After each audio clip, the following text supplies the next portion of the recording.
भाई लोग नमस्कार। जी हाँ दोस्तों, खेसारी लाल यादव जी का फ़ैन होंगे तो हो जाइए तैयार, क्योंकि आप लोग के लिए खेसारी लाल यादव जी लेके आ रहे काफ़ी बेहतरीन गाने। तो उसी गाने के बारे में बात करेंगे, तो गाइस वीडियो को लास्ट तक देखेंगे। तो जी हाँ दोस्तों, आप लोग को बता दूं खेसारी लाल यादव जी का बेहतरीन सॉन्ग आ रहा है, जिस गाने का नाम है नागिन। जी हाँ दोस्तों, इस गाने को लिखे हैं अर्जुन जी ने और इस गाने को म्यूजिक से सजाया है आर्या शर्मा जी।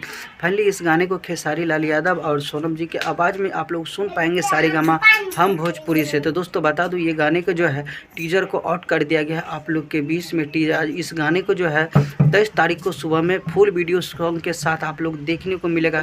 खेसारी लाल यादव जी का एक नए अंदाज में काफ़ी बेहतरीन गाना है। आशा और विश्वास है दोस्तों, ये गाना आप लोग को काफ़ी पसंद आएगा। यही अपडेट बताने के लिए आप लोग को सोच रहे थे, जैसे ही एक बड़ा धमाका अपडेट आएगा तो सबसे पहले आपको मिलेगा। तो गैस कैसा लगा ये आज का अपडेट? आशा करता हूँ ये अपडेट आप लोग को काफ़ी पसंद आया होगा। ऐसा ही अपडेट पाना चाहते हैं तो चैनल को सब्सक्राइब करके रखिए, वीडियो को लाइक करिए। मिलते हैं फिर से नेक्स्ट वीडियो के साथ, तब तक के लिए bye, take care, love you all, धन्यवाद दोस्तों।